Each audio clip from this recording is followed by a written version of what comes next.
Ladies and gentlemen, good morning. Dame. Delay. I welcome you to the second day of our working session. I hope that you had a nice rest yesterday. Those of us who attended the dinner organized by our friends enjoyed very much their hospitality with a cultural contribution to the good atmosphere. It was very nice. Thank you very much again. We will continue with our next topic on the agenda, which is about Belgrade-Pristina dialogue, of which the final objectives is, as we all know, to reach a comprehensive agreement on normalization and relations between Belgrade and Pristina, and which is one of the key conditions for both partners' future road to the European family and conditions for Serbia accessions to the European Union. Let us remind one part of history. I know that different situations cannot be compared completely, but maybe some inspirations or piece of inspiration is always good. Let me remind that EU itself was founded on the Franco-German reconciliation, of which Robert Schuman was the architect, who was half German, half French. Schuman was born a German citizen in 1886. His native Lorraine, still German territory at that time. The Schuman family was among the many inhabitants of Lorraine who, following Bismarck's annexation of Alsace-Lorraine, remained French in their hearts and so for a time moved to Luxembourg, which indeed is where Schuman himself was born. Nonetheless, he grew to manhood in a German environment, and it was at the Metz High School that he passed his Abitur. Without wanting to go into more details of his CV, let me say that he understood that following the devastations of the two world wars, France and Germany needed to reconcile and work together to build a common Europe based on peace and prosperity. So I'm mentioning it because these are two different situations, but still some good examples from history can give us maybe at least a piece of inspiration. Having said that, I will give the floor now to Mr. Scholtes, who is the first speaker on this subject from European Parliament delegation. Igor, please. Thank you, Mr. Kukan. For the floor, I will use this great opportunity to speak in Esperanto, if you allow me. Dragi I poštovani. Dear colleagues,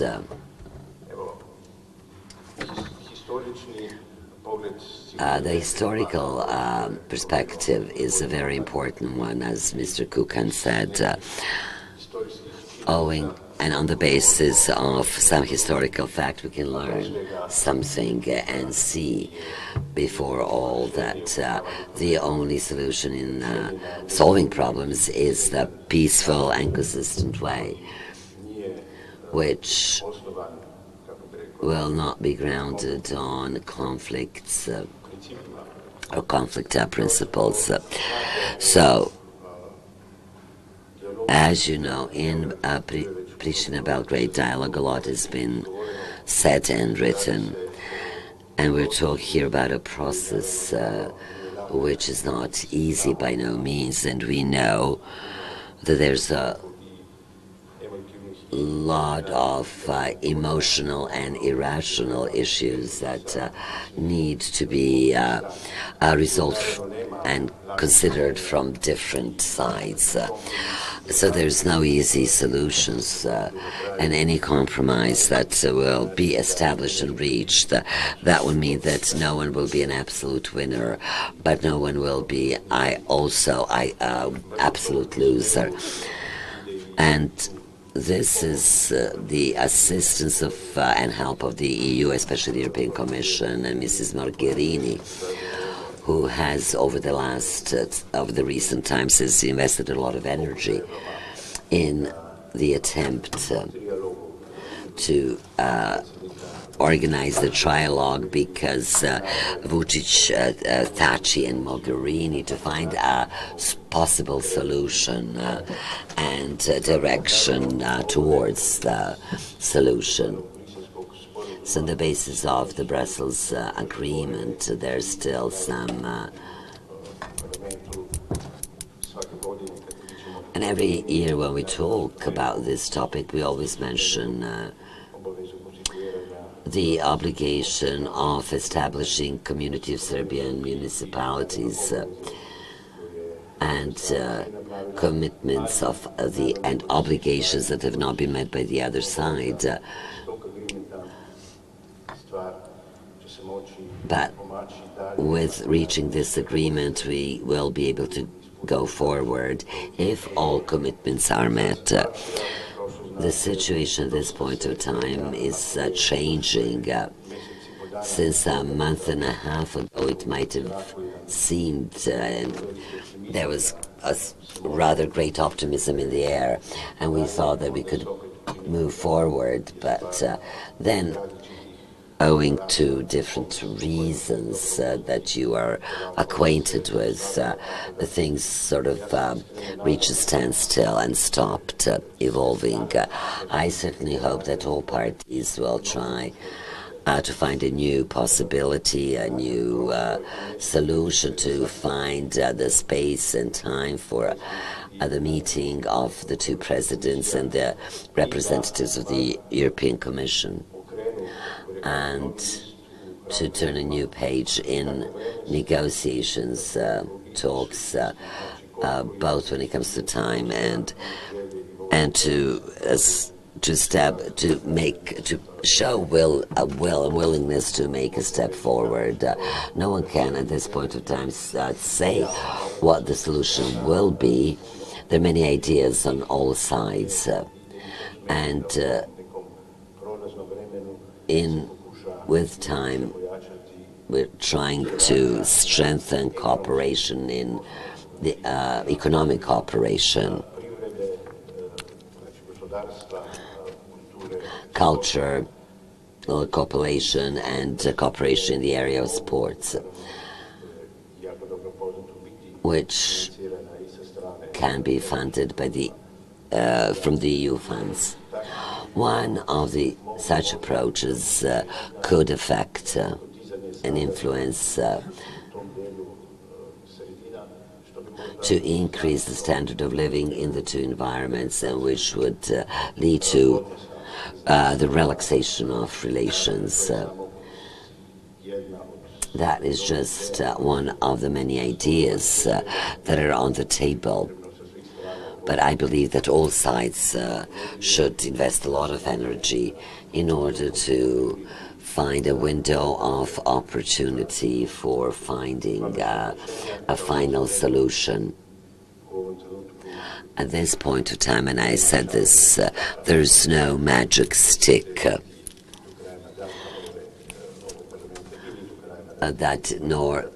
this will happen by the end of the mandate of this parliament to the next parliament of the European Union, of course, CP. And we are trying to find in a civilized way our solution. And some of the prerequisites for finding the solutions have been agreed. There were many talks and a lot of discussion relating to the last proposals given by the two presidents when it comes to the solution and the exchange of territories, which caused a lot of various comments in the European space. But we all agree, I believe, that all of Europe and Western Balkans, and well, they turned down the Balkans a number of times, so when you have just one principle of solving a problem, that could create serious consequences. So we have to bear that in mind when in solving this problem. I certainly hope that when we see each other next time and when we talk about this topic, that maybe, just maybe, we might have yet another stone, a little stone, a pebble in the mosaic that we're trying to create. So I ask all my colleagues to invest efforts to resolve one of the most difficult problems and leading the two countries to the accession to the European Union. Yes. Thank you very much, Mr. Scholtes, and I think that you set a very good example in time.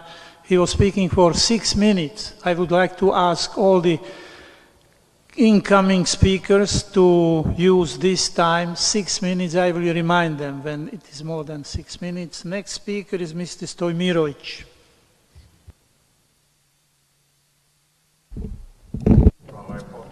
Thank you very much.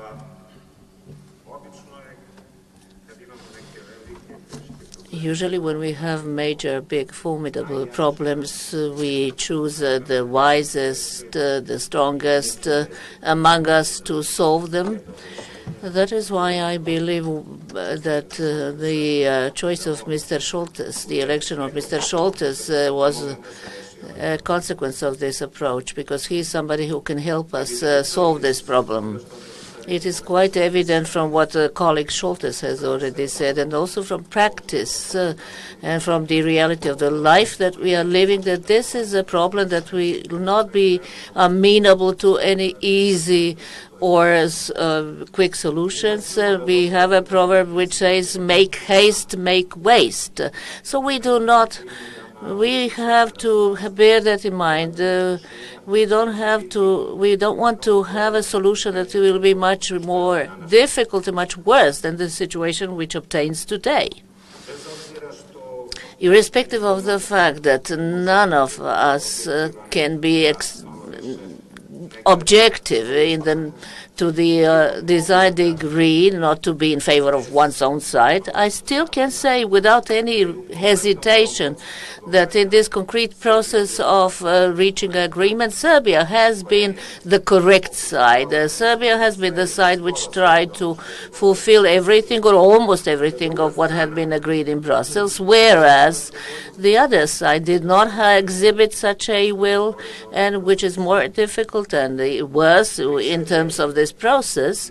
Brussels sort of made allowances, some allowances for many of their attempts to ignore this process of reaching agreement between Belgrade and Pristina, if not to put a stop to it, to hold it at a level, to maintain it at a level which is far, far away from any solution. Let me tell you what concerns me. In Brussels, it was agreed that this is a process of talks, negotiations, discussions between Belgrade and Pristina, whereas somehow, accidentally or not, I'm not sure it is accidentally, even Brussels and many others are trying to impose the approach that this is an agreement between Serbia and Kosovo. No, this is a process of negotiations between Belgrade and Pristina. Belgrade and Pristina, and this is the way it should be and should remain, because this is how it was agreed in Brussels. I'm not wise enough, I'm not experienced enough to give you off the cuff just a solution right away. This is a job that will have to be done by tens, thousands of people, perhaps, so as to reach a situation which will be a semblance of normality in the given situation. But I believe that the European Union has the greatest chances, needless to say America as well, that they can lead to a solution, but a solution which will be satisfactory to all. Of course, it goes without saying that at the same time both parties will be disappointed with such a solution, but we must never allow one side to be satisfied and the other party or the third party dissatisfied. That is why I call upon our friends from the European Union once again to try and find a modus which will bring a satisfactory solution to all parties, that both sides will be satisfied with. I can propose something that I believe could assist you in addressing this formidable problem. Dear friends from the European Union, try to exert a bit more influence for economic growth to be present in these areas. The moment that Kosovo and Serbia and Pristina and Belgrade are happy with their economic position, they will forget many of the problems that they are burdened with today. And the European Union does have the strength and the money to invest in this region, to try to make this region a region which will soon, I hope, also be a part of the European Union, and with which the European Union itself will be happy. Thank you very much. Thank you very much, Mr. Stojmirovic. Next speaker is Mr. Mijatovic, please. 6 minutes. Yes, of course. Yes. I will start where Mr. Schultes stopped. I like his metaphor that that we are building a mosaic. I believe that every tile that we put into that mosaic will bring us to the final mosaic, the final picture. We don't even have the contours of that picture or that mosaic. We have a shady vision of it, but we don't know how to get there. However, relations between Pristina and Belgrade have to be solved. Serbia is keenly interested in arriving at a solution. We shall conduct laborious, lengthy negotiations. We shall offer solutions. We shall seek solutions. Let me tell you why. We are aware of the fact that if we solve this problem at least up to an acceptable, tolerable, sustainable level, unless we do that, we will be far from the European Union. That is why it is in our interest to solve it. Apart from that, we have other interests in Kosovo. It is not just political interests. We have our people there, our population there. We want those people to have human rights, to be able to move around, circulate freely, to live and work, and not to be afraid all the time, not to be ghettoized. We have cultural and historical monuments there, which are the essence of the existence of Serbia, and the Peć Patriarchate, and the Gračanica Monastery, etc., etc. If we lose all that, if that is not exterritorial in the sense that we can visit there and stay there, we'll ask the question, what remains of Serbia? These are all very sensitive issues, and they require that all of us sit together and talk. Thirdly, Serbia has extensive property in Kosovo. Let me be quite clear. When I say Kosovo, I think that this is a part of our territory. Now that it has been temporarily seized from us, that will be solved, but this is my view when I talk about Kosovo. I don't see us as being on two sides. So we have important property, state-owned property, private property there, and we are keenly interested in having that property well guarded and utilized properly. And the third and the fourth question, which I wish to highlight, is the economic development. We have quite good economic relations with that part of our country. So we are, of course, interested in further developing those economic relations, in trading with that part. We want the people who live there, including Albanians, to come to Serbia to work. Of course, if we accept it to build the highway Niš-Pristina, it's obvious that Serbia is interested in a solution to the general problem. Then there have been a number of inconsistencies in the implementation of the Brussels Agreement. I do not need to refer to those specifically, but let me just mention the energy sector. by Albanians, of course, I mean. If there is some disruptions in the energy sector, this is felt throughout Europe, and we felt that disruption in April. Gentlemen, it is in the interest of the European Union to regulate that portion of our country according to European legislation and laws. As a colleague Weigler said yesterday, I see the solution in a general European format. If we regulate that area, if you help us have those people just abide by the law, if everybody has equal rights, human rights, where everybody has the same rights, if institutions of the system exist and function, over time, this mosaic will be completed and the picture will be quite visible. There will be a solution. Serbia has offered numerous solutions. In our internal dialogue, we discussed every possible scenario. In terms of the implementation of the Brussels agreement, the status quo was also an option. This is not something that suits Serbia, mind you. We want a tolerable and sustainable solution. So we need many more tiles to put into the mosaic. Yes, we are ready. This is our message, to negotiate up to a specific certain level, which will bring us a more durable and sustainable solution, so that this problem between Belgrade and Pristina is put into a European framework, as it were, European contours, and that is the message. Serbia is ready to continue talks to find a solution. Thank you. Excellent. Thank you very much. The next speaker is Mr. Rističević. Thank you very much. Ladies and gentlemen, dear members of Parliament, I don't think Albanian people are bad. There are two very bad, especially not, nor that Serbs are very good. The truth is somewhere in between. I believe the two peoples living in the Balkans must come up with a solution on the basis of an agreement.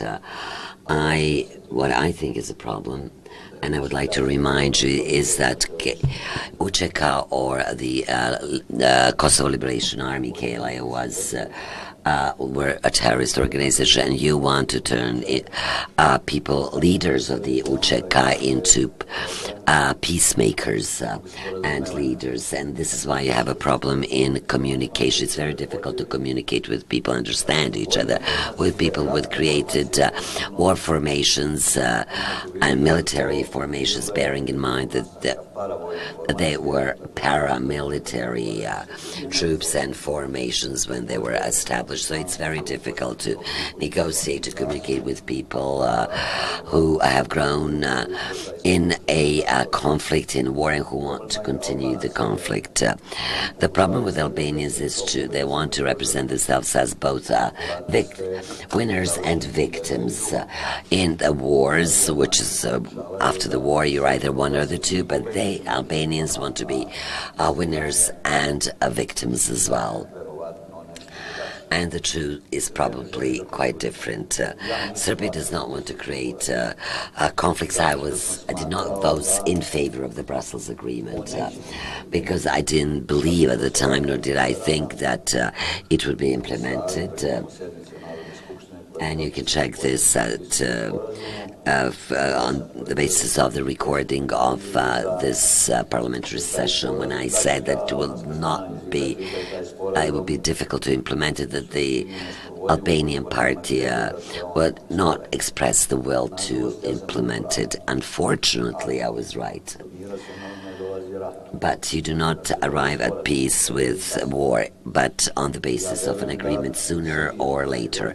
And I believe that Serbia and a majority of Albanians want to have this agreement. However, Mr. Stojmirovic already said that one side cannot get everything. whereas the other party should not lose it all, but the compromise is possible. However, great powers have taken over a responsibility back in 1999 to take care and protect human rights of all citizens of Kosovo and Metohija.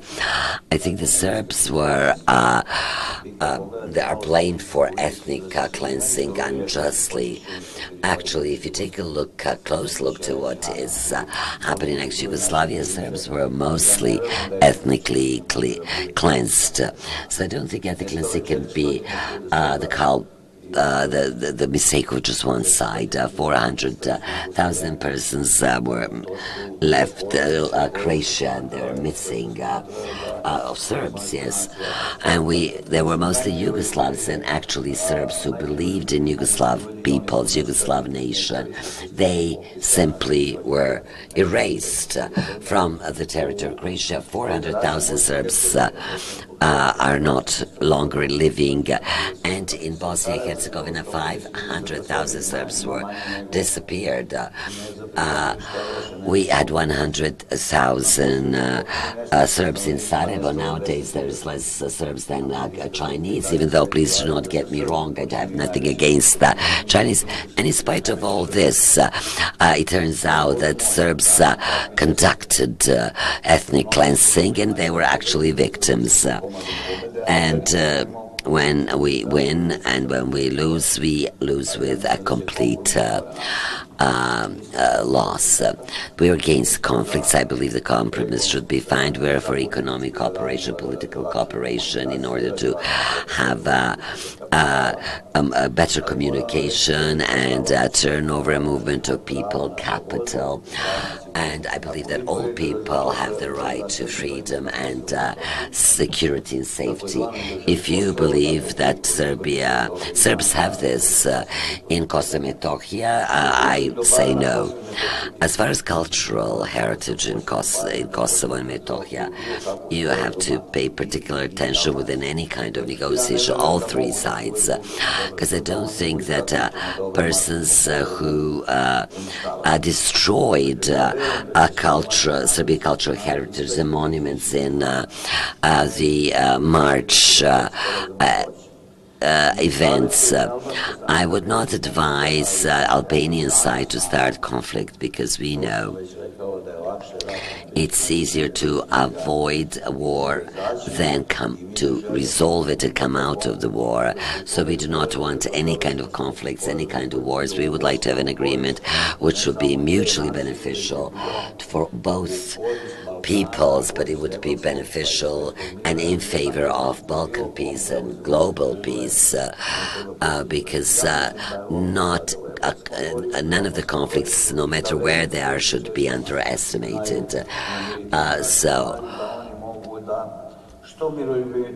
And the bigger sides and more stronger sides can impose pressure, and they can help resolve this problem to mutual satisfaction, not only to the satisfaction of only one party, one side. 6 minuta.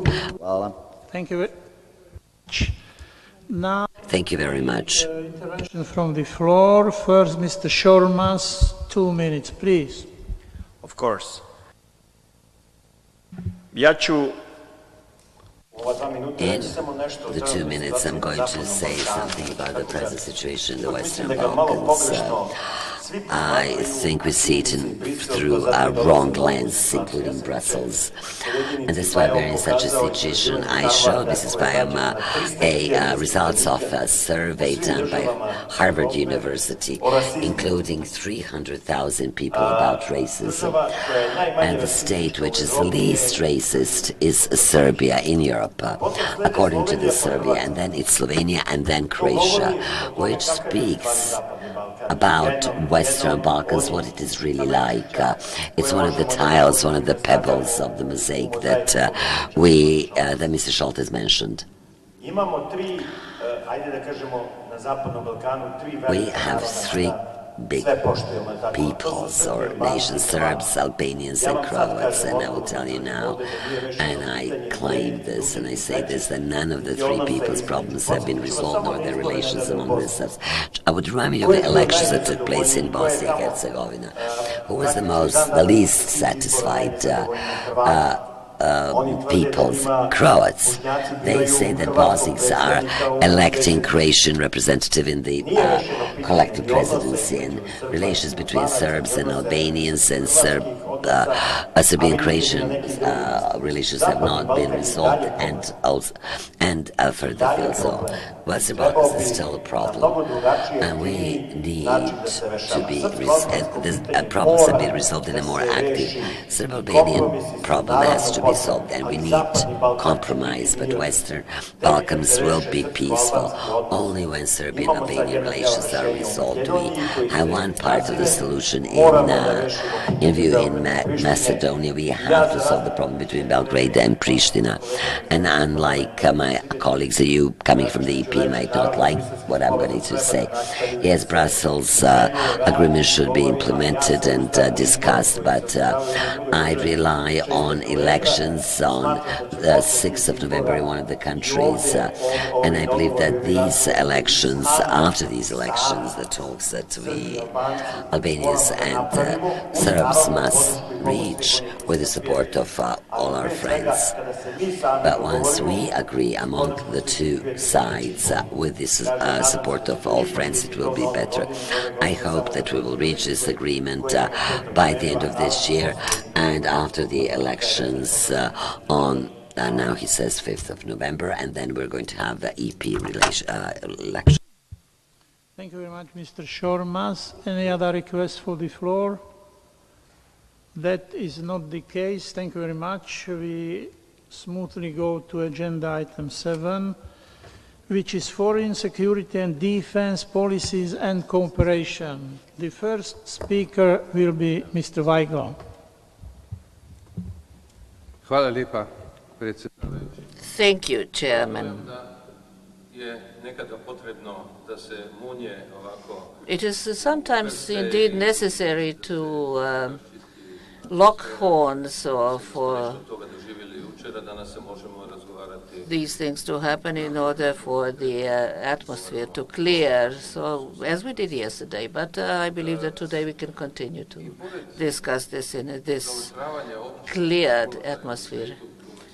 In order to the deterioration of the general situation, globally speaking, that we can see every day, there is one good thing, and which is good for Serbia also, namely in the European Parliament, in European institutions, perhaps for years there hasn't been such a level of concurrence in regard to the fact that the enlargement of the European Union is a process which can be a significant value added to the stability and prosperity of the European Union.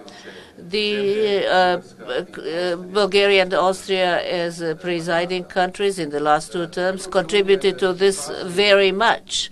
The European Union is in a stage of defining its role and its common foreign and defense policy in on an international scale, which is characterized by a change in the policy of the United States of America, both towards Europe and towards other parts of the world.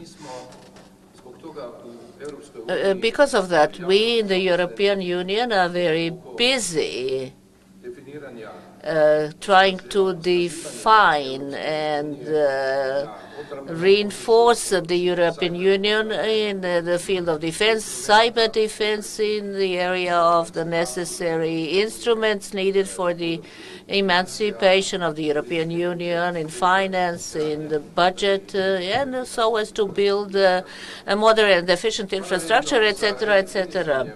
Parallel with redefining relations with the United States of America, which implies continued close Euro-Atlantic alliance, which is a priority of our foreign and defense policies. In parallel with this process, we have a deterioration of our relations with Russia. Russia is not showing readiness to change its policies towards the Ukraine, not to withdraw from the Crimea, which could be expected and which we marked in numerous documents of the European Union as a precondition for the gradual normalization of relations. I believe that in international politics there can be no ultimata. This also refers to the topic at hand. What does exist is a joint interest to address the problem, to find a solution.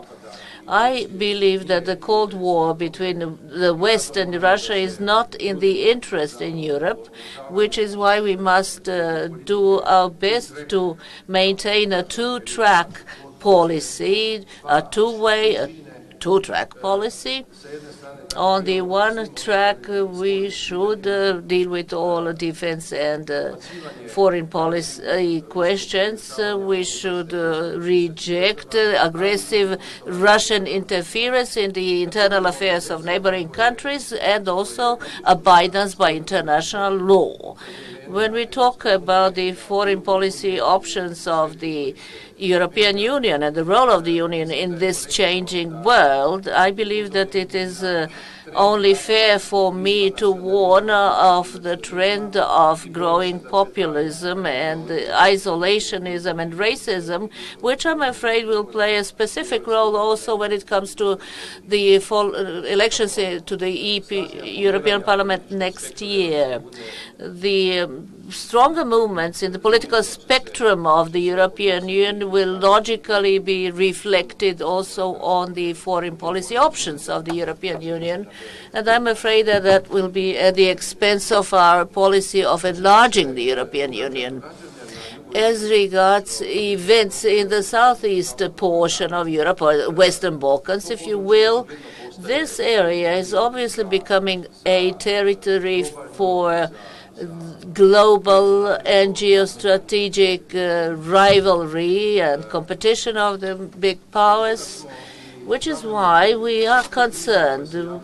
We are concerned about all the crises which crop up in relations among states in this territory, and we are certainly very closely monitoring, following the moves, the rhetoric and diplomatic steps of Serbia when it comes to its relations with neighboring countries, including Croatia, even where I would agree with one of the previous speakers.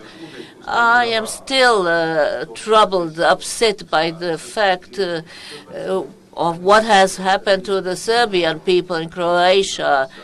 I believe that Croatia has not cleared this blotch on its history as yet, and that it should be much more responsive, much more sensitive to all these people who had to leave their ancestral homes. Let me finish with a piece of good news from this part of the world, which is the agreement between Macedonia and Greece. I must say I do not fully understand the reluctance of politicians, some Serbian political politicians, not all of them, in terms of whether to welcome and support that agreement or not. This agreement certainly means the strength, not only diplomatic skill of both sides, it is a strength of both sides to overcome historical rifts and to turn towards the future. And this is what should also be in the focus of Serbia's foreign policy as a future member of the European Union, as a country which can give a lot to the common defense and foreign policies of EU without that being detrimental to the specific interests and specific historical heritages of Serbia, which Serbia will bring to the European Union. We need to speak more about the future and much less about the past.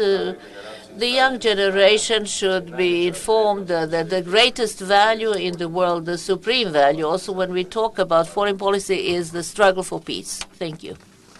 Thank you very much, Ivo. Next, I give the floor to Ms. Filipovski. Thank you, Chairman. Thank you. I do agree with Mr. Weigel that peace is our strategic orientation, and I believe our colleague Mr. Shormas will speak more about defense and security elements. Equally, Mr. Weigel, today I agree with almost everything you said. I think that the process of strengthening the European Union, when we talk about both security and finance, is very important.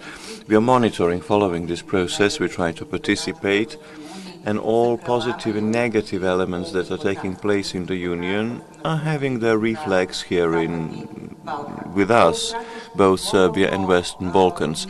Geostrategically, globally, as Western Balkans, we were always the place where big powers were clashing. That's why it is important for Serbia to enter the Union as soon as possible. Regarding the Prespa agreement, it is an internal issue. We did welcome their agreement. We only considered that the participation at the referendum was quite low, but it was just an opinion that we had.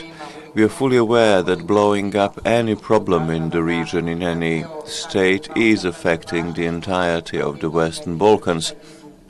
That's why it is important for both Macedonia and Greece to move towards a solution. As far as this chapter is concerned, almost 4 years after the screening, we do not have the screening report and voted in several member states.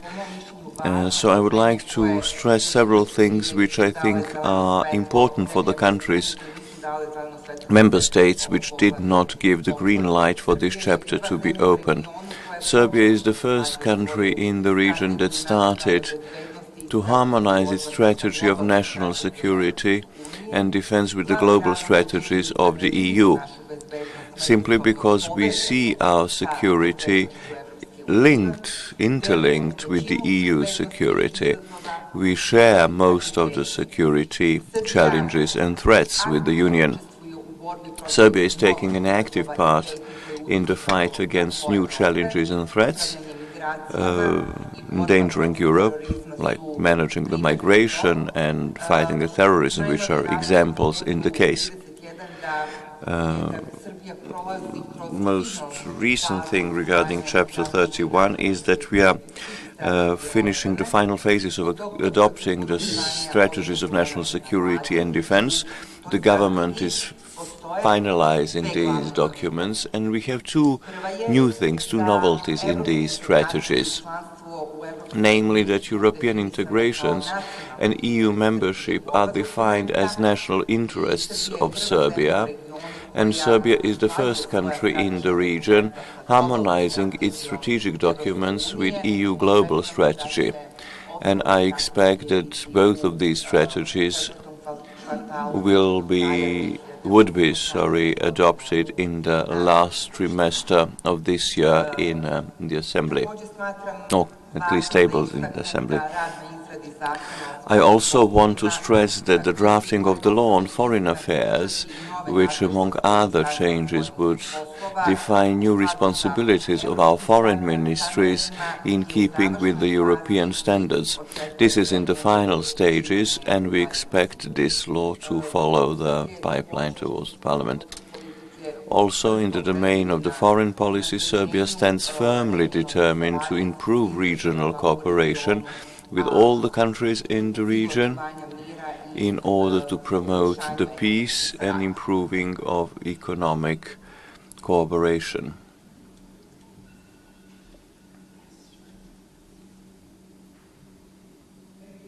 Thank you very much, Mr. Shormas. You have the floor. 5 minutes, 6 minutes.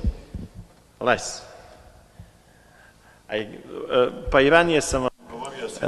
Before I was quoting you all the figures.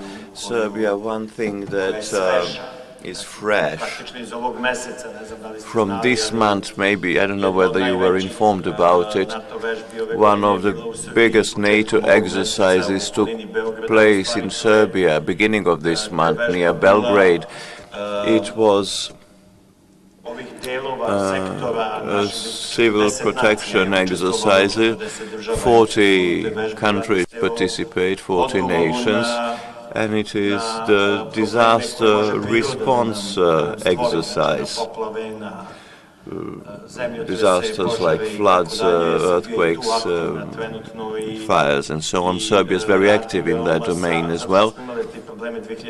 We had the problems in 2014 where the greatest help was offered to us after the floods by the EU. We will always be grateful for that. But together we have to find solutions not to have such disasters or to be able to mitigate such disasters, because we are all suffering now because of the climate changes and other challenges and issues in the nature. You've noticed that there are more precipitations now, there is more, the temperatures are higher, and here in the vicinity of the Mediterranean this leads to either wildfires or floods. We have to be ready for that. In the last parliament we were adopting laws in order to react better in such situations. Our laws adopted then were well received by the European Commission. We implemented modern standards, but implementation is also important. The equipment, the training of the responders, connecting modern technologies, connecting the countries in this respect. Serbia has also, I'll just give you a few informations. In this region, Serbia has least problems in the region with those who participated in either terrorist or war activities in the territory of the Islamic State, the Daesh. We practically do not have the returnees, and our law is very restrictive. All those who took part in the fighting in the Middle East have to be criminally processed immediately. So our services do not have problems with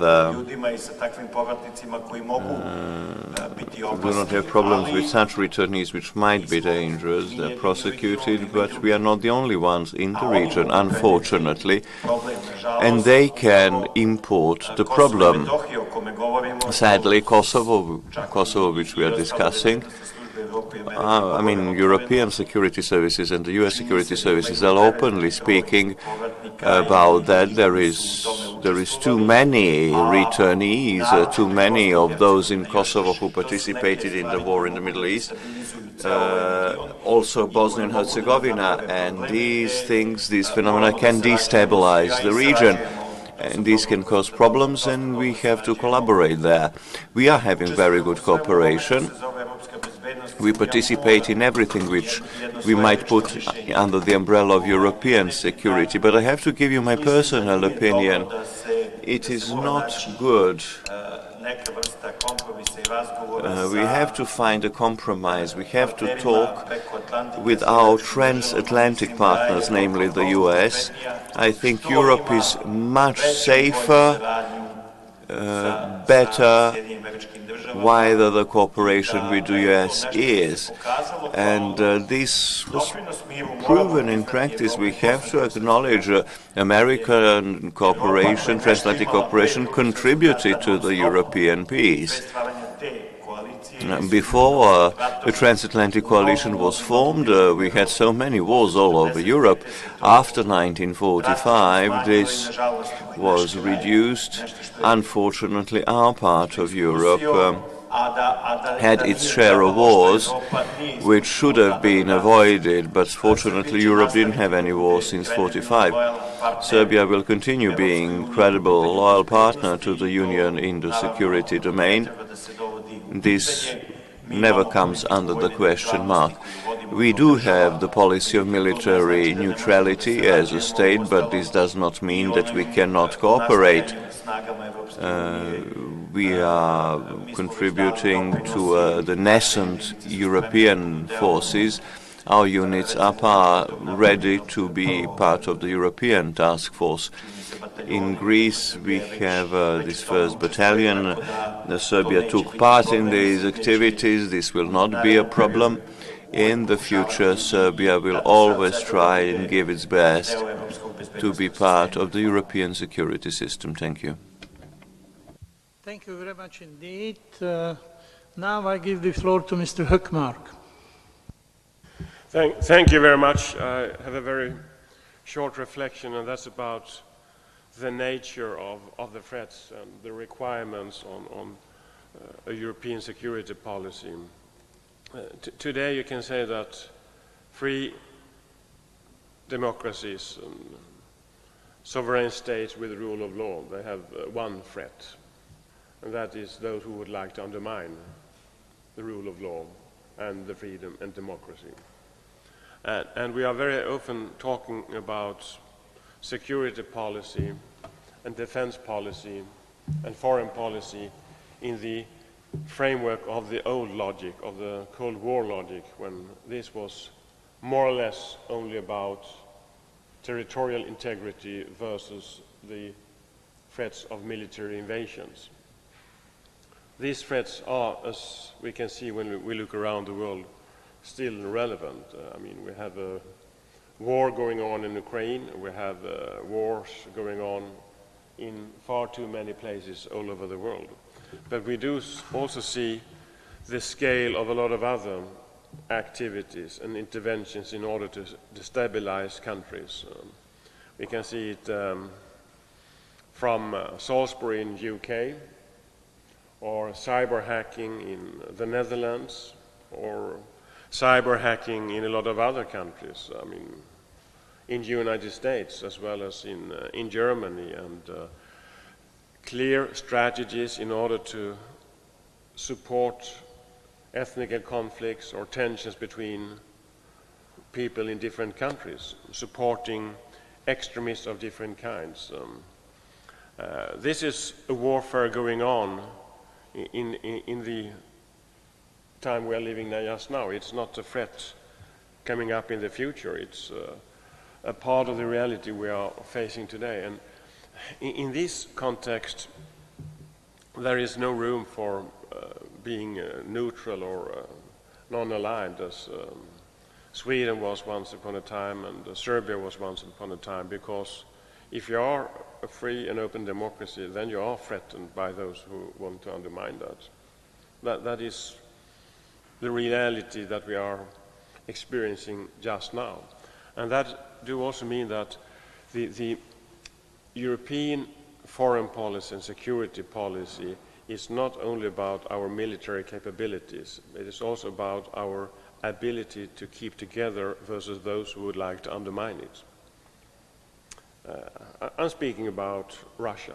When I'm looking upon what Russia is doing all over Europe, it is in some way,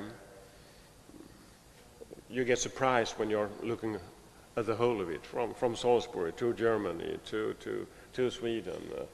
It is the whole scale of the strong armament, trying to build up so strong military capacity so that the capacity as such is working, influencing others. It is rhetorics about using military force against neighboring countries, against capitals in the Nordic area, or just now projecting missile capacity when Norway and other countries are having a military exercise, or cyber warfare, or hacking, or disinformation. It's going on now. And in this perspective, I think it is extremely important that Serbia, as well as all of ourselves, can stick together and see these threats. And Russia is, in this sense, one of the factors that we need to have a common foreign policy in order to safeguard our own integrity. Not just territorial integrity, but societal integrity, the integrity of sovereign states. And this underlines the need for a stronger European foreign policy. Thanks. Thank you very much. Hvala vam. Evo, ovo su svi govornici. Asking for the floor.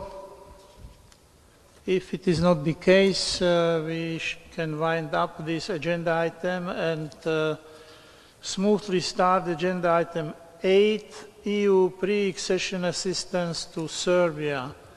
I will give the floor to myself, but I would rather speak not about the assistance itself, but about how to communicate EU-related benefits to the citizens. We met with this question in several meetings, and it was mentioned everywhere that this communication should be improved, both on Serbian side and the side of the European Parliament.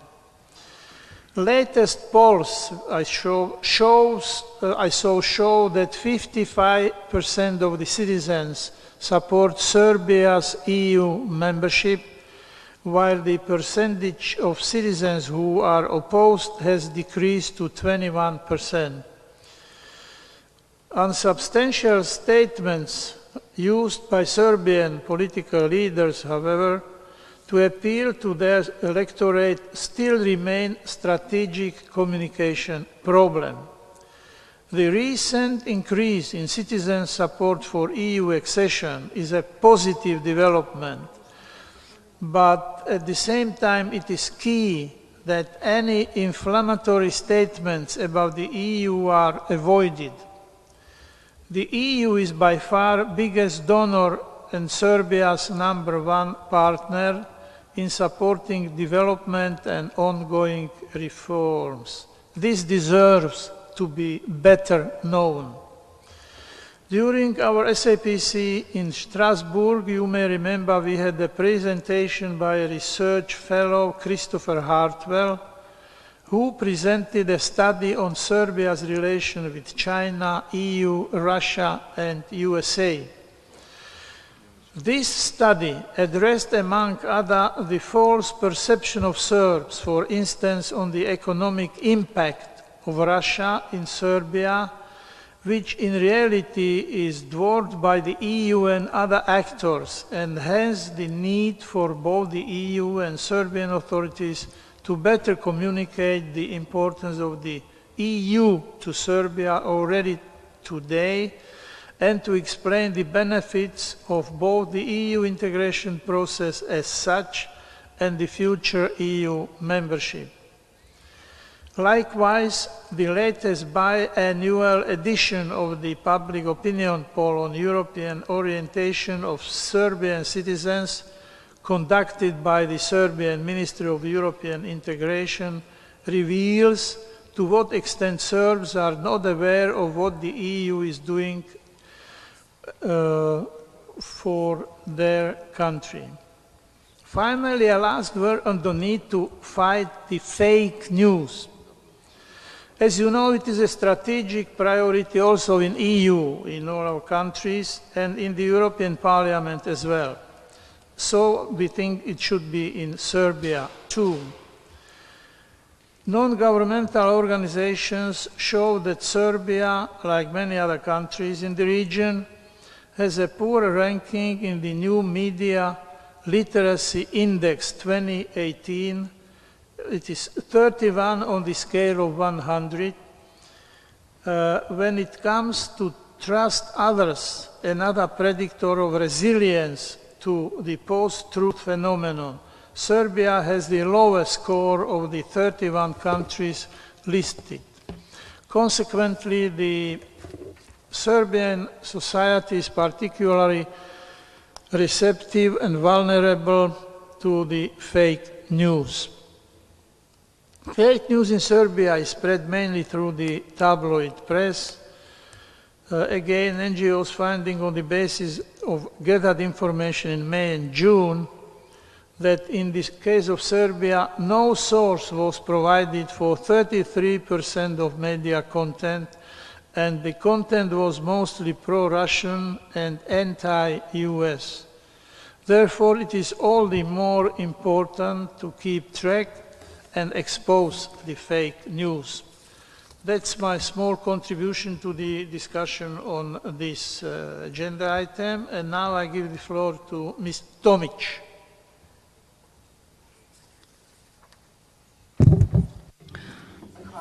Thank you, Chair. Mr. Kukan, Mr. Orlic. I would like to give a short overview of what Serbia is doing when we're talking about IPA funds in the form of pre-accession assistance to Serbia. When IPA 2014 was opened, it included a national action program of 65,400,000 euros that were non-allocated funds, and 15 agreements were signed and 40 public procedures related to procedures that need to be completed. One should say that 25 procedures of 40 are completed. In the case of IPA 2015, we have 84 million euros, 975,000, and 6 procedures were completed, and the deadline for meeting and completing the fund is December 2019. A lot has been done. We're talking about transportation and infrastructure projects, and in 2016, IPA funds, a financial agreement was signed between Serbia and the European Commission in the implementation of National Action Plan in the amount of 5 million euros to 3 twinning projects and non-allocated funds, which means that the Ministry of Agriculture with certain parts of funds and 1 part Ministry of Tourism and Telecommunications. We're talking about cross-border cooperation. Serbia, well, you can see how much Serbia is pursuing a very responsible policy when it comes to regional cooperation. That is a cross-border cooperation program with Bosnia and Herzegovina and Montenegro. The total budget is 20,162,000 euros for the period 14-20. And there are project proposals in the amount of 4.44 million euros. At the end of this year, we expect the evaluation of over 200 projects when it comes to cross-border Bosnia, Herzegovina, Serbia, and Montenegro projects. And in relation to cross-border cooperation in the area or financial cooperation, IPER, Romania, Serbia, Bulgaria, Serbia, Croatia, Serbia, Hungary, Serbia, and 2 programs of cooperation of Adriatic and Trans-Ionian and Danube, and they are implemented in part of Serbia's budget. And in the case of cooperation with Hungary, we're talking about 76.6 million euros, 72 projects in total. And with Romania, 80 million. There are 33 projects with Bulgaria and Serbia. We have 28.9 million euros, which includes 37 projects. With Croatia, even though the budget is smaller, it's about 18 million euros. We're still talking about 23 projects with 47 Serbian partners.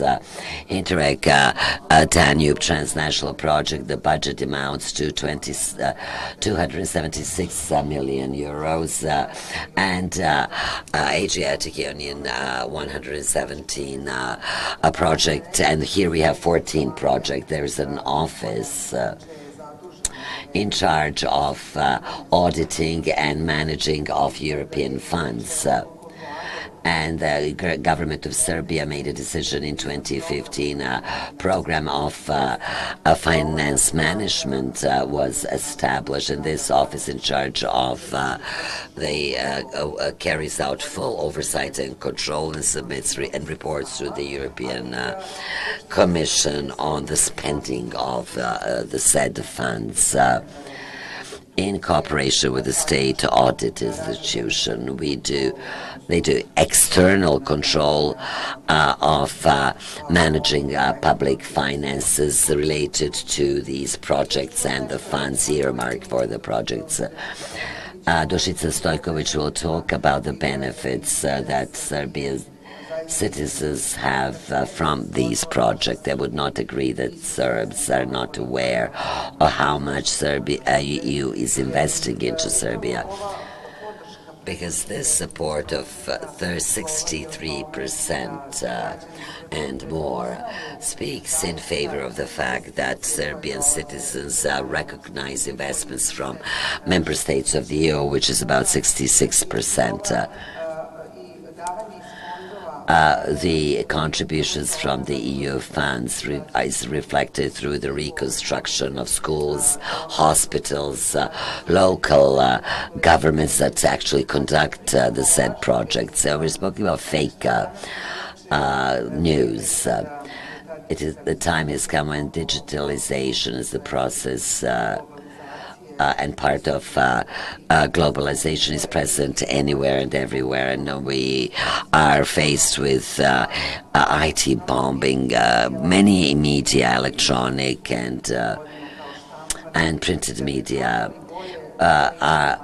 in order to have higher circulation, and they're ready to place information that are true and not, and those that are not true.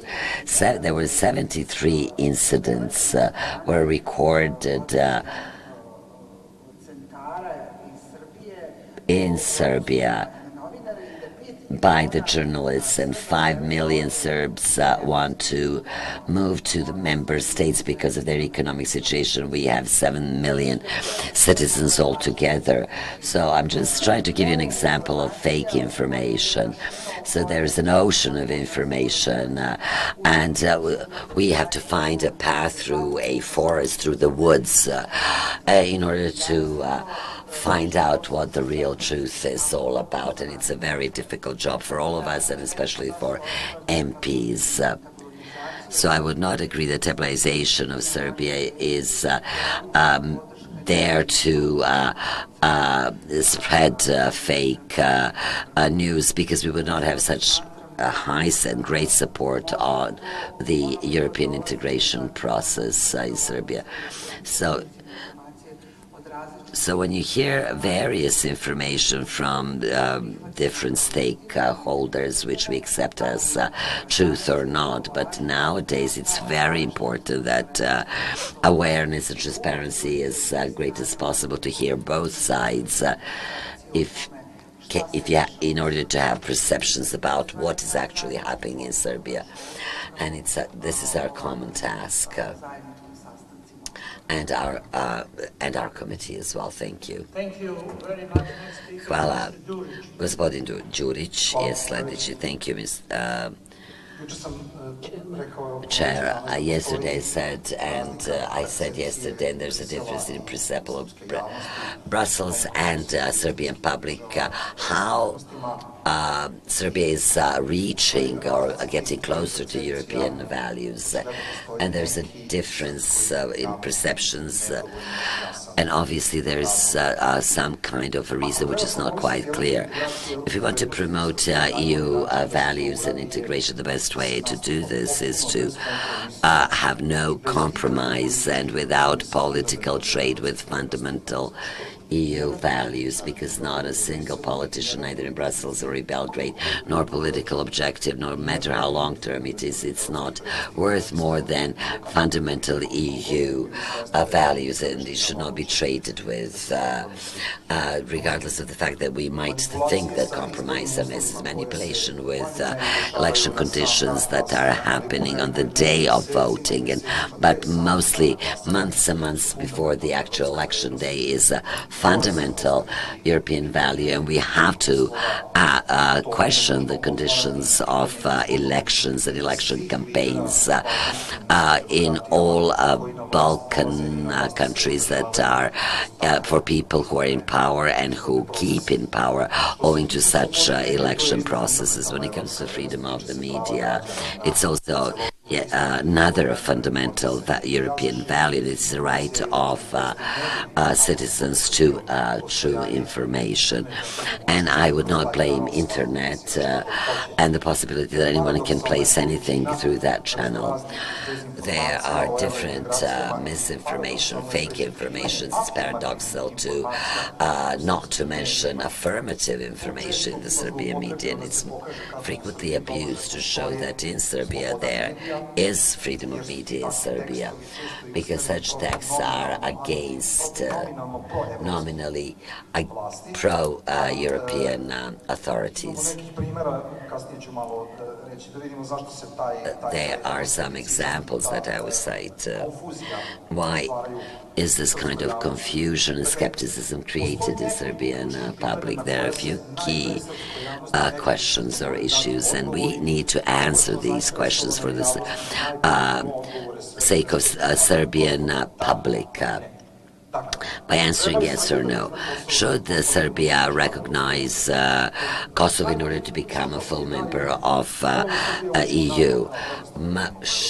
Will Serbia have to join NATO? What kind of political position should Serbia take vis-à-vis the Russian Federation? And will access to the EU will threaten and jeopardize economic relations between Serbia and Russia and China? And I will be banal, but these are usual questions. Whether acceding to EU will Serbian households not be able to make their own brandy, rakia, and are we going to have to produce square watermelons, for example? So why do we have stick and carrot policy, and is it necessary at all? And what is the real assistance to Serbia? Are there loans or grants? How much reaches the citizens, and are state institutions the only distributors, allocators of this money? And is it corruptive? So it's very good to have an office for auditing European funds, but it is a government office, and many do not know that it exists. And that most people do not know what its capacities. And until IPA funds come to an agriculture household, Serbian farmers, they will not feel the benefit. As to deal with these processes, we are looking for competently for the answers, but citizens do not know much because they are exhausted from transition, which has been lasting Serbia way too long. Two examples. One is the law on criminal assets recovery and financing terrorism, which was adjusted to a key where we prescribe that two officials cannot conclude a contract on purchase and sales of real estate. And citizens are invited to banks and ask whether they have any relations with officials, and they consider that this is a violation of their rights. But at the same time, all citizens in Serbia, most of the Serbian citizens, have someone living abroad, and when you want to open an account in Frankfurt or Munich, no one will ask them whether they're officials or are they in any kind of relationship or relations with officials. Is this doing, but seeing citizens are preserved this kind of conditions as something wrong. So a year ago we were about to adopt a law for foreigners or citizens of European Union to purchase agricultural land or arable land. It was a very confusing discussion. It turned out that Croatia, being the member of EU, does not allow purchase sales of agricultural land to foreigners. And then the majority said that they will save Serbian farmers from a attack by foreigners to buy our agricultural land. And that they will protect them from mistake made by the previous authorities who were in power, yes, and that is not a European value. And this is pinning and creating and generating fake news and Euroscepticism. And a few days ago, we heard about that Serbia will be a shelter for Islamic fundamentalism, going to agreement signed by the IMF, and that will have 600,000 migrants in accordance with readmission agreement, and that they will take over Serbian villages and farms. It's important to say what is the feeling about enlargement in member states, and if there's skepticism, one should say what is the cause of skepticism and how much can we contribute to resolve this skepticism. Mr. Kukan mentioned the survey which we received in Strasbourg at the last meeting. I read it carefully, and I'm very thankful for this for this study, because it contains very good recipes. So about 50 and plus percent we had people in favor of EU. We had better results in the past, up to 75%. This is a good result, but not the best we ever had. So there is oscillation and even drop in support. So we need fast and concrete results. And what I liked about this study was the idea to start out hands-on projects in the field for local communities where individuals will see the benefit in everyday life, and that will positively affect their family budgets. Thank you very much. Next speaker is Ms. Stojković. Thank you, Mr. Kukan, dear colleagues, MEPs, MPs, ladies and gentlemen. I will actually present the benefits of European integrations for the citizens living in the Republic of Serbia. Simply one of the conclusions, inevitable conclusions, after these 2 days that we have been discussing these topics within the SAPC, it is obvious that the European Union is the place where the living is best, and that we as the Republic of Serbia actually aspires after reaching all those standards which are lacking in our political, economic, etc., social life. It is an assessment that between 60 and 80% of the regulations of the European Union is being implemented at the level of local self-governments, which actually shows that this process of approximating the European Union is actually taking place at the local level. And this data, these figures, over 63%, etc., this directly refers to local self-governments, local communities with direct impacts on the citizens living in those areas. Principal tasks as MPs is to be active at the local level. We, after all, come from some towns, from some communities and municipalities. We have local offices. We communicate with the citizens, and it is our basic task and our wish to bring closer the process of European integrations to the citizens in those areas, and this is reflected in the work of all relevant institutions in this country. When the European Union is facing numerous challenges, we have an increase in this support of the citizenry towards to integrations with the European Union. Mr. Kukan, you have referred to this, as has your colleague Mr. Orlic, a number of times. The good result is contributed to by the good work of the delegation of the European Commission in Serbia, its info center. They do present good projects which are implemented using the resources of the European Union, European funds.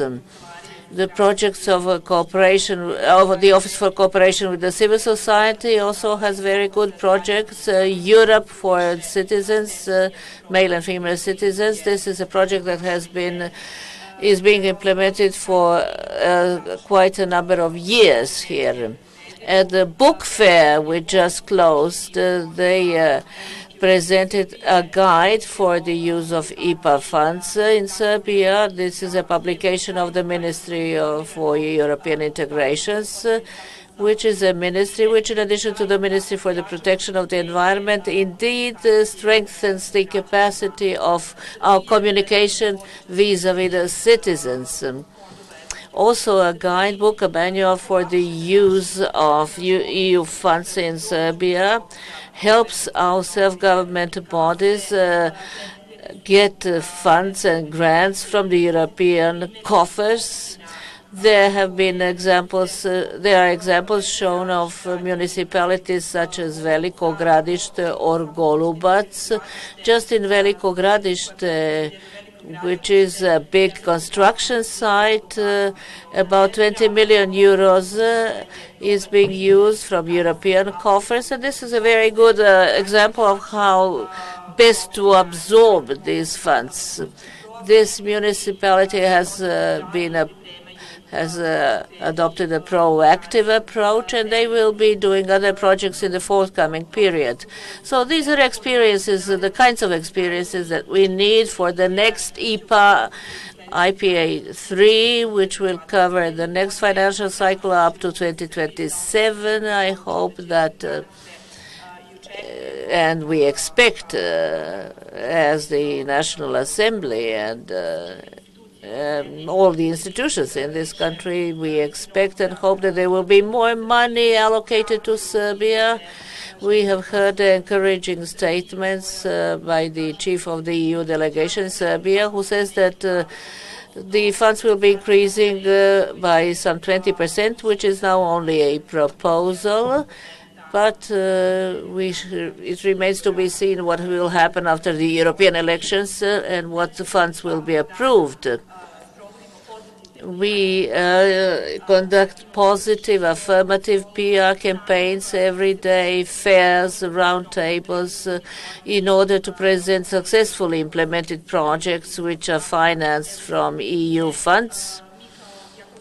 I, as a member of the Committee for European Integration, often have an occasion, rather every 3 months, to talk with the minister in charge of European integration, with the lady who is the president of the negotiating team. They give me information about the situation with the use of funds, and we are using all the available democratic mechanisms, questions by MPs, in order to have oversight over the entire process, to control the process, and to be informed of the actual manner of utilizing all funds within IPA projects.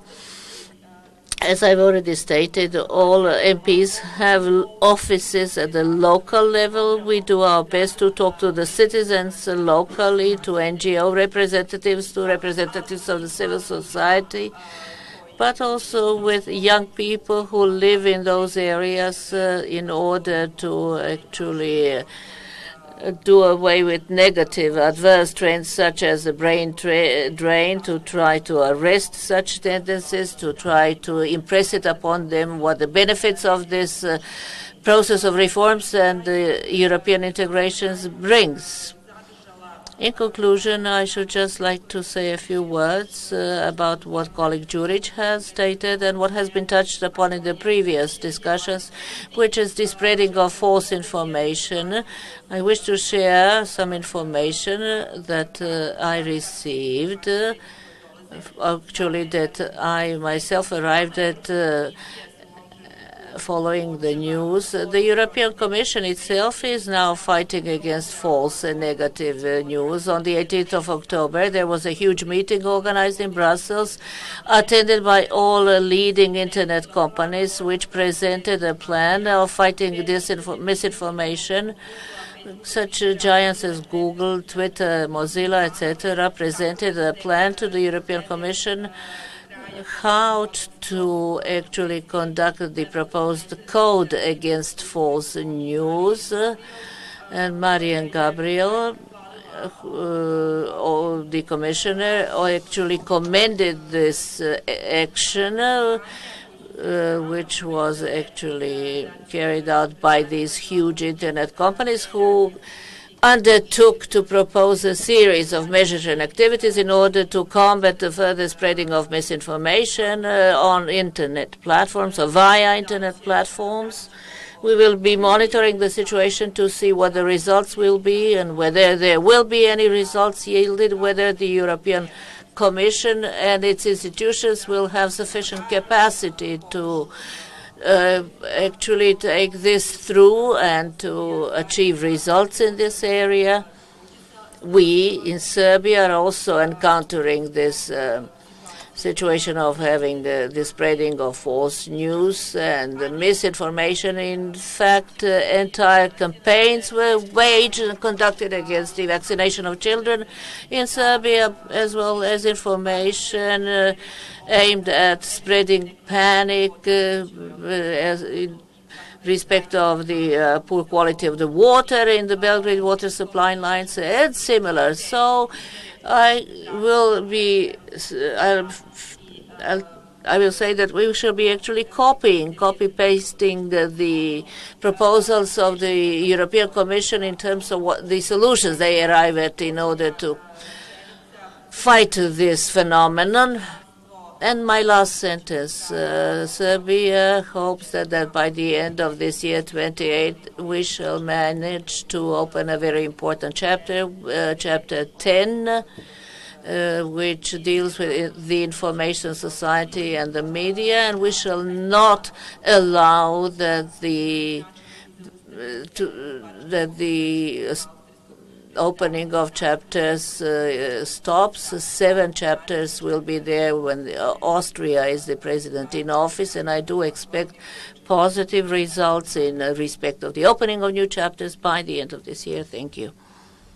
Thank you very much. I will read out the information I have in front of me. You know, we have a very good institution in the European Parliament, which is called Pre-Accession Unit, which organizes many useful conferences, seminars for the candidate countries. It's less than 2 minutes and it is praising Serbia, so why not? The European Parliament has established support program for the parliament of the pre-accession countries in the Western Balkans and Turkey.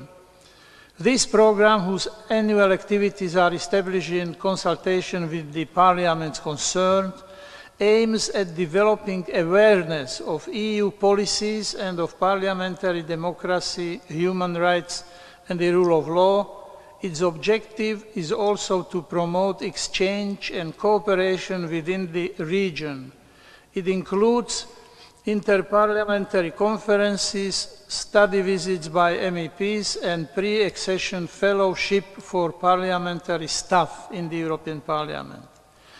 The National Assembly of the Republic of Serbia takes regularly part in the thematic regional interparliamentary conferences that European Parliament organizes in Brussels and in the region. Some recent examples include upholding the freedom of expression, including media freedom, in the EU and beyond, or sound management of the EU funds, the EP budgetary control powers, and most recently, transforming the Western Balkan region, a parliamentary perspective on the role and the future of EU accession process. Delegations of the National Assembly of the Republic of Serbia took part, upon initiative by the EP, in all these conferences.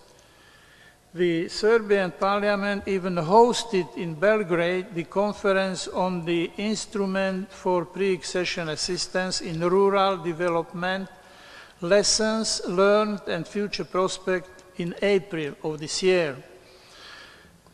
Very soon, an important event in which we would be happy that the Serbian Parliament be represented at the highest level is the high-level roundtable on the European integration process in a regional perspective scheduled for 27th of November.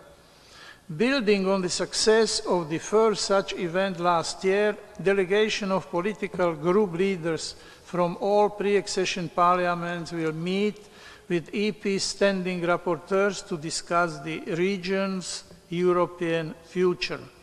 And last sentence, fellowship. EP welcomes every year at least one staff member from the National Assembly of Serbia for a 6 weeks shadowing in EP's equivalent services. This year, in 2018, certain Mr. Miloš Marić was embedded in the Secretariat of the Subcommittee of Security and Defense. So I think really that these are useful, important activities, and I would encourage you to continue taking part in them. Again, this is all who wanted to take the floor. Anybody else? No, thank you very much. Today we are progressing very well, time-wise, and now we are going to, the next agenda item is the adoption of the joint recommendations. For this agenda item, as it is established practice, I give the chair to Mr. Orlić.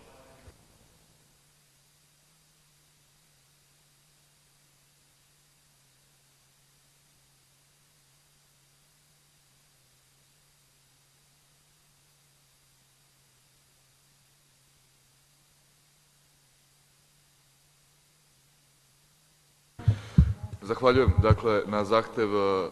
I thank you. I give the break 15 minutes following the request of our Secretariat. 10 minuta. Okay.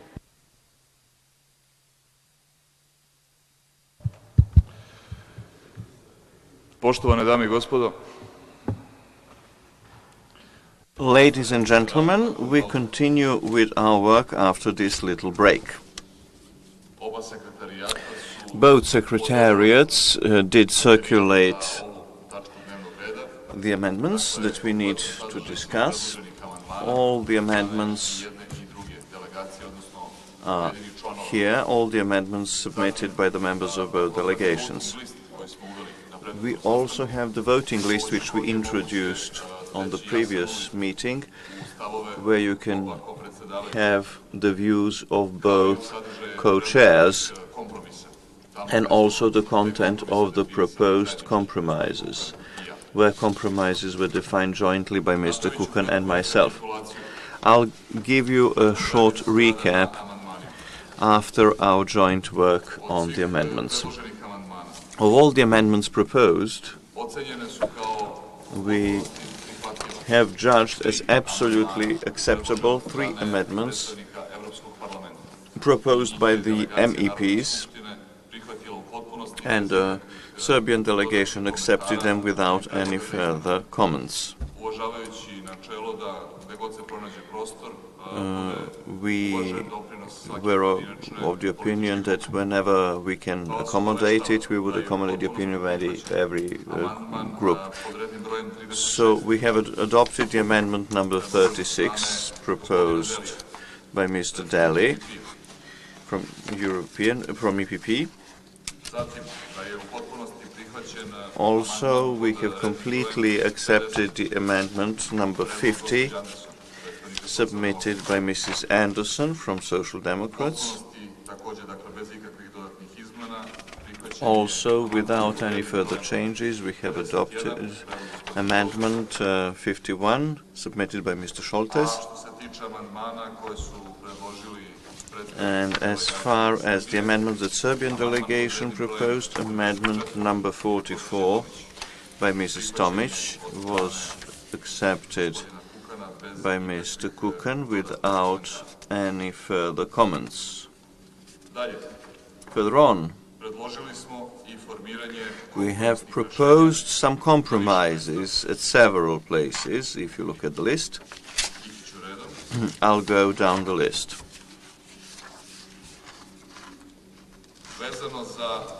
Regarding paragraph 10 from the draft, we propose the compromise in order to strike off part of the text which was proposed by Weigel, Fajon and Scholtes, Amendment 33. This part of the amendment we are ready to accept, and the resulting new paragraph 10a, Amendment 37. This underlines the importance of this part of the text, which was part of the original text of para 10. This proposal by Weigel, Fajon and Scholtes becomes new Amendment 10a. This solution is absolutely acceptable for the Serbian delegation. Further on, regarding paragraph 13, we propose the compromise regarding Amendment 47, again by Weigel, Fajon and Scholtes. And we propose the following. You see it in your voting lists. We keep the first part of the amendment, and we carry on with emphasize the importance, etc., etc., and then we keep the message of the amendment. Also, Amendment 48 by Mr. Soltes, we propose a compromise with the following phrasing. Emphasize the importance of effective policies to tackle air pollution, and we follow the text of the following text of the amendment. And after the last comma, we finish with substantial solution for waste management. I see Mr. Soltes is in agreement. Thank you. So with these two proposed compromises, these two amendments, together with the drafted amendment, would make the final content of paragraph 13. Also, Amendment 53, proposed by Stojkovic and Tomic, we accept the proposal with the correction to change contributed to contributes, present tense, because it fits the context. And also we have the proposal of the compromise accepted for both delegation for the Amendment 11, paragraph 3, proposal by Mrs. Marjanovic. You can see it in the voting list. Compromise is to have the new text, I quote, called for opening the European Social Fund for Serbia to use. And Mrs. Marjanovic thinks it is acceptable for her. Thank you very much. So the joint proposal would be, with all the accepted compromises and accepting the amendments which were not changed, our final text declaration should be based on the basic first draft, taking on board these changes. Do we have any remarks from either delegation regarding the proposed compromise and my proposal to adopt the amendments as is? Now, nobody wants to comment. Thank you very much. Now we can vote the complete content of the text. I call first for the Serbian Assembly delegation to vote on the whole text. Who is in favor? 5. Is anybody against? Anybody abstain? Thank you. Serbian delegation unanimously adopted the vote. European colleagues, can we have your show of hands for the complete text of the declaration? 6.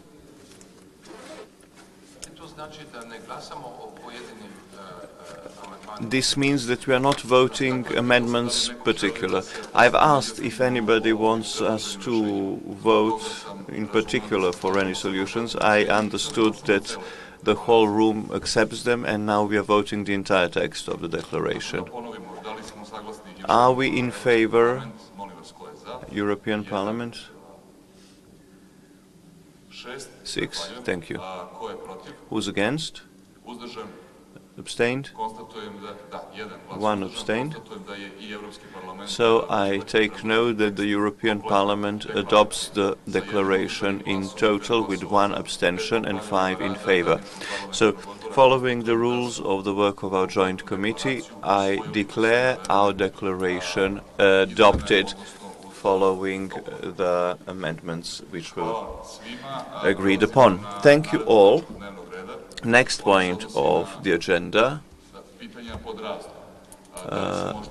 other business. Do we have anybody who wants to talk on this point? Any other business? If we do not have anybody who wants to speak under any other business, point 11, our next meeting, date and place of the next committee, our anniversary 10th meeting, 27th and 28th of March, year 2019 in Strasbourg. I do take this opportunity to thank everybody again for the exceptional work, for your contributions, discussions, open exchange of views, very good joint work that we carried out, bringing Serbia closer to the society, which is, as we openly and very sort of non-committedly underlined in this session, a joint decision of us. See you soon in Strasbourg. Thank you very much for your contributions.